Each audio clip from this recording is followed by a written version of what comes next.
Welcome प्यारे बच्चों। आज के वीडियो में हम करने वाले हैं अर्धवार्षिक परीक्षा 2024-25 कक्षा 7वीं विषय हिंदी का। हम इस वीडियो में पेपर करने वाले हैं जो आपका 16 दिसंबर को होने वाला है।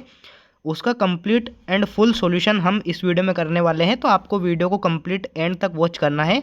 साथ ही में अगर आपने हमारे यूट्यूब चैनल को अभी तक सब्सक्राइब नहीं किया है तो आप हमारे यूट्यूब चैनल को सब्सक्राइब कर लीजिए ताकि आने वाले वीडियोज़ की नोटिफिकेशन सबसे पहले आपको मिल जाएगी। ठीक है, चलिए।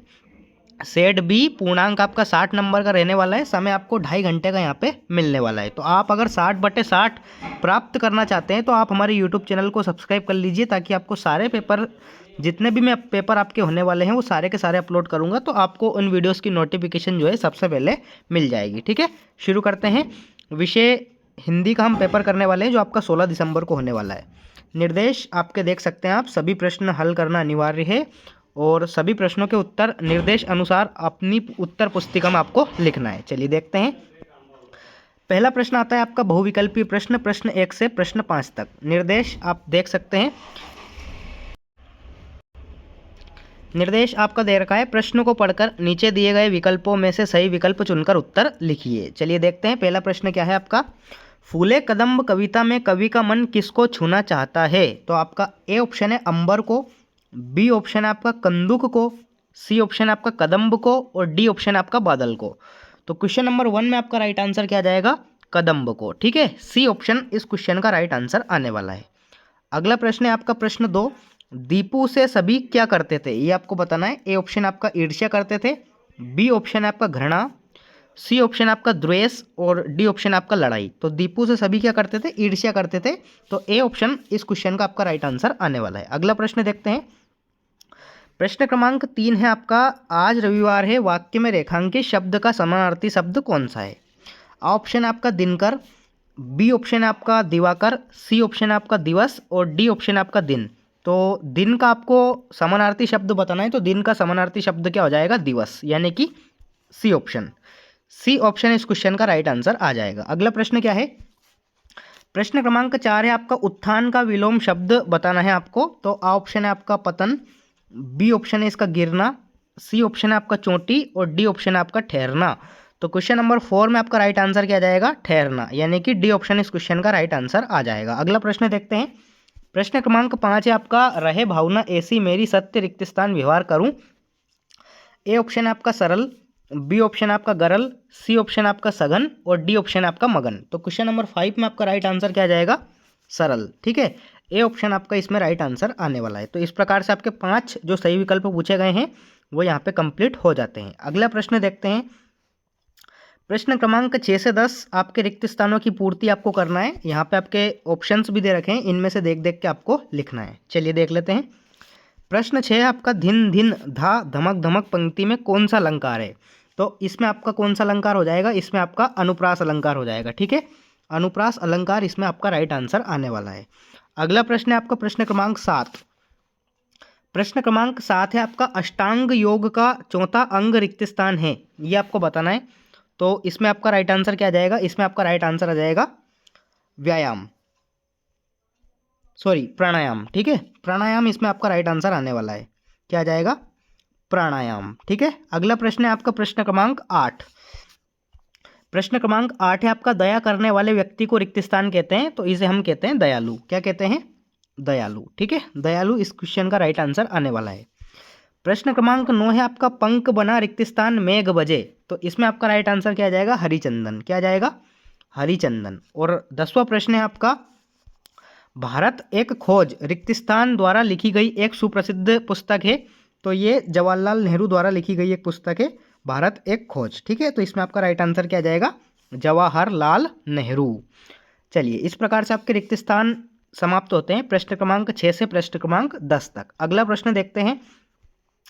अति लघुत्तरीय प्रश्न आते हैं आपके प्रश्न क्रमांक 11 से 16 तक। ठीक है, हर प्रश्नों के आपको 2-2 नंबर मिलेंगे। चलिए देख लेते हैं। प्रश्न क्रमांक 11वां क्या है आपका, शाम के समय गंगा नदी कैसी दिखाई देती है? तो शाम के समय गंगा नदी शांत और अद्भुत दिखाई देती है। कैसी दिखाई देती है? शांत और अद्भुत। ठीक है, शांत और अद्भुत। ठीक है, शांत और अद्भुत इसमें आपको सही उत्तर लिखना है। अगला प्रश्न है आपका प्रश्न क्रमांक 12वां, दीन दुखी जीवों के प्रति हमारा व्यवहार कैसा होना चाहिए? तो दीन दुखी जीवों के प्रति हमारा व्यवहार संवेदनशील और दयालु होना चाहिए। कैसा होना चाहिए? संवेदनशील और दयालु। कैसा होना चाहिए? संवेदनशील और दयालु। ठीक है, इस प्रकार से आपको इसका उत्तर लिखना है। अगला प्रश्न है आपका दे रखा है प्रश्न क्रमांक 13। दादी की घड़ी कहानी के अनुसार असली अलार्म कहाँ होता है? तो दादी की घड़ी कहानी के अनुसार असली अलार्म आपका शरीर व मन में होता है। कहाँ पर होता है? मन में आप लिख सकते हैं, मन में होता है। ठीक है, मन में आपको इसमें उत्तर लिखना है। अगला प्रश्न है आपका प्रश्न क्रमांक 14। गणगौर मध्य प्रदेश को किस क्षेत्र का लोक नृत्य है? गणगौर जो आपका नृत्य है वो मध्य प्रदेश के किस क्षेत्र का लोक नृत्य है? तो ये आपका निमाड़ व अंचल का है। कौन सी जगह का? निमाड़ व अंचल। ठीक है, अंचल भी एक जगह है, निमाड़ भी आपकी एक जगह है। ठीक है, तो निमाड़ और अंचल इसका राइट आंसर आने वाला है। अगला प्रश्न है आपका प्रश्न क्रमांक 15। योग को अति सूक्ष्म साधन कौन कौन से हैं? योग के अति सूक्ष्म साधन कौन कौन से हो जाएंगे? तो योग के अति सूक्ष्म साधन हो जाएंगे आपके, एक तो आ जाएगा इसमें आपका आसन।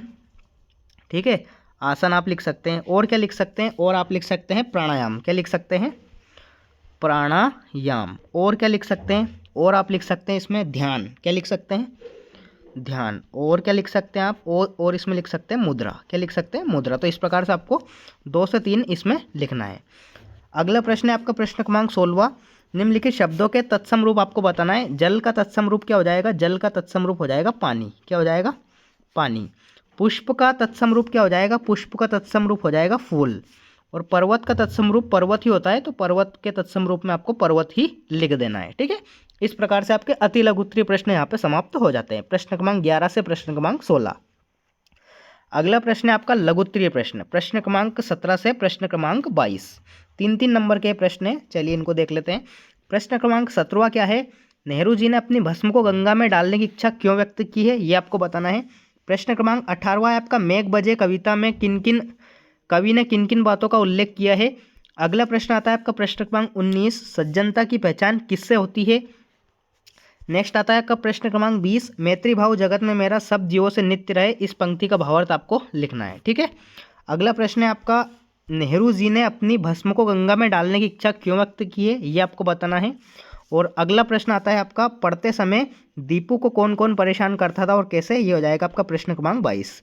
तो इन प्रश्नों के उत्तर अगर आप पाना चाहते हैं तो आप हमारे यूट्यूब चैनल को सब्सक्राइब कर लीजिए अधिक से अधिक मात्रा में, और इस वीडियो को अपने दोस्तों के पास शेयर कर दीजिए ताकि उनको भी इस वीडियो की जानकारी मिल जाएगी। ठीक है, तो इनके जो सॉल्यूशन है मैं नेक्स्ट वीडियो में अपलोड करूँगा, तो आपको हमारे यूट्यूब चैनल को सब्सक्राइब करना है ताकि उस वीडियो की नोटिफिकेशन जो है सबसे पहले आपको मिल जाएगी। नेक्स्ट दीर्घोत्तरीय प्रश्न आते हैं आपके प्रश्न क्रमांक 23 से 26 तक। ठीक है, इनके लिए 5 अंक निर्धारित है। ठीक है, हर प्रश्न के लिए 5 अंक आपको मिलेंगे। प्रश्न क्रमांक 23वां है आपका, किसी एक महापुरुष के 10 वाक्य आपको लिखना है। जवाहरलाल नेहरू, महात्मा गांधी या डॉक्टर अंबेडकर, इन तीनों में से किसी एक महापुरुष पर आपको 10 वाक्य लिखना है। नेक्स्ट 24वां प्रश्न है आपका, मेरी कविता का मुख्य भाव अपने शब्दों में आपको लिखना है। और 25वां प्रश्न आता है आपका, दीपू की घड़ी कहानी के पात्रों के बारे में अपने शब्द में लिखिए। 26वां प्रश्न है आपका, अपने प्रधानाध्यापक को 3 दिवस की छुट्टी के लिए आवेदन पत्र आपको लिखना है। ठीक है, ये हो जाएगा आपका प्रश्न क्रमांक 26। तो इस प्रकार से आपका जो कंप्लीट पेपर है मैंने आपको बता दिया है। कक्षा 7वीं विषय हिंदी अर्धवार्षिक परीक्षा का आपका पेपर 16 दिसंबर को जो होगा उसका कंप्लीट पेपर का सॉल्यूशन मैंने आपको इस वीडियो में दे दिया है। तो आप हमारे यूट्यूब चैनल को सब्सक्राइब कर लीजिए ताकि ऐसे ही वीडियोस की नोटिफिकेशन सबसे पहले आपको मिल जाएगी। मिलते हैं अगले वीडियो में, तब तक के लिए टाटा बाय बाय, जय हिंद, वंदे मातरम।